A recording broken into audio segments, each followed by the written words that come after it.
నవరాత్రి ఎందుకు జరుపుకుంటారు మీకు తెలుసా? పూర్వం మహిషాసురుడు అని ఒక రాక్షసుడు ఉండేవాడు. అతను సగం రాక్షసుడు మరియు సగం దున్నపోతు. మహిషాసురుడు 1000 ఏళ్ల పాటు బ్రహ్మకు కఠోరంగా కదలకుండా ఏమీ తినకుండా తపస్సు చేయడంతో బ్రహ్మదేవుడు ప్రత్యక్షం అవుతాడు. నీ భక్తికి నేను మెచ్చాను. నీకు వరం కావాలో కోరుకో, నెరవేరుస్తాను అని అంటాడు.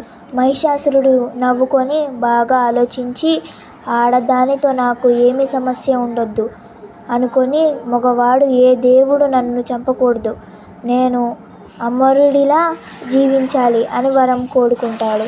బ్రహ్మదేవుడు ఆలోచించి తథాస్తు అని నవ్వుతూ అంటాడు. ఇక మహిషాసురుడు నాకు అడ్డం ఎవరూ లేరు, మొత్తం భూలోకాన్ని నాశనం చేయడం మొదలుపెడతాడు. అలాగే దేవుళ్ళను కూడా తరిమి కొడుతూ ఉంటాడు. అందరూ బ్రహ్మ, విష్ణువు, శివుడు దగ్గరికి వెళ్ళి వేడుకుంటారు. ముగ్గురు ఆలోచించి నవ్వుతూ ముగ్గురు శక్తితో 10 చేతులు ఉన్న ఆదిశక్తి దుర్గామాతను సృష్టిస్తారు. అక్కడనున్న అందరూ దేవుళ్ళు వాళ్ళ శక్తిమంతమైన ఆయుధాలను దుర్గాదేవికి ఇస్తారు. విష్ణువు తన సుదర్శన చక్రాన్ని, బ్రహ్మ తన కమండలాన్ని, ఇంద్రుడు తన వజ్రాయుధాన్ని, వరుణదేవుడు తన బాణాలని, యముడు ఒక శక్తివంతమైన కర్రని, విశ్వకర్మ తన గొడ్డలిని, సమయానికి దేవుడైన కాల్ తన శక్తివంతమైన ఖడ్గం, ఇంద్రుడు వాహనమైన ఐరావతం ఒక గంట ఇవ్వంగా శివుడు శక్తివంతమైన త్రిశూలాన్ని ఇస్తాడు. హిమాలయ పర్వతాలు శక్తివంతమైన సింహాన్ని ఇస్తారు. అప్పుడు అమ్మవారు అందరికీ నమస్కరించి మహిషాసురుడి దగ్గరికి వెళ్తుంది. అప్పటికే కోట్ల మనుషుల్ని చంపేసి ఉంటాడు.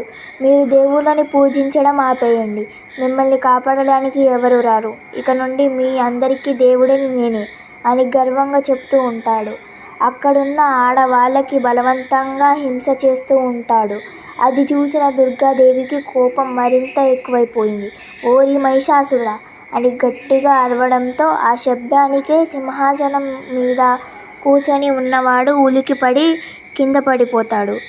ఈరోజు నీ చావు నా చేతుల్లో రాసి పెట్టింది, రా వచ్చి నాతో యుద్ధం చెయ్యి అని అంటుంది. మహిషాసురుడు అమ్మవారికి చూసి నవ్వుకొని ఎంతోమంది రాజులు, దేవుళ్ళు నన్ను ఏమీ చేయలేకపోయారు, కేవలం ఈ ఆడది నన్ను ఏమి చేస్తుంది అని గర్వంతో పక్కన ఉన్న ఆడపిల్ల జుట్టు పట్టుకొని లాక్కుంటూ నవ్వుతూ అరుస్తూ తన ఖడ్గాన్ని పట్టుకొని వస్తాడు.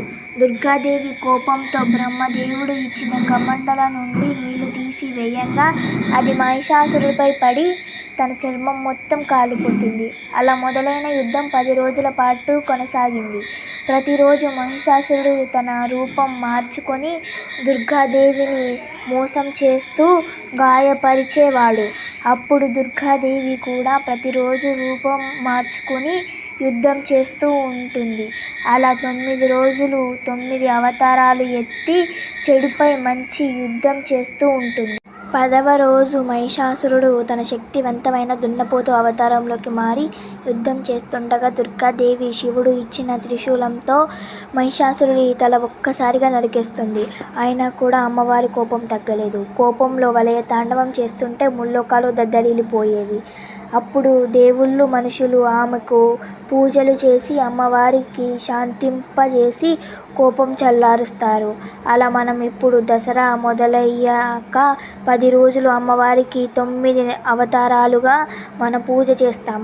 అలాగే చివరి రోజు రాముడు రావణాసురుడిని చంపేసిన రోజు కాబట్టి ఆ రోజు రావణాసురుడి బొమ్మను మనం కాలుస్తాము. ఇలా 2 క్రూరమైన రాక్షసులని మన దేవుళ్ళు ఓడించారు కాబట్టి చెడు మీద మంచి గెలిచింది అని అంటాం.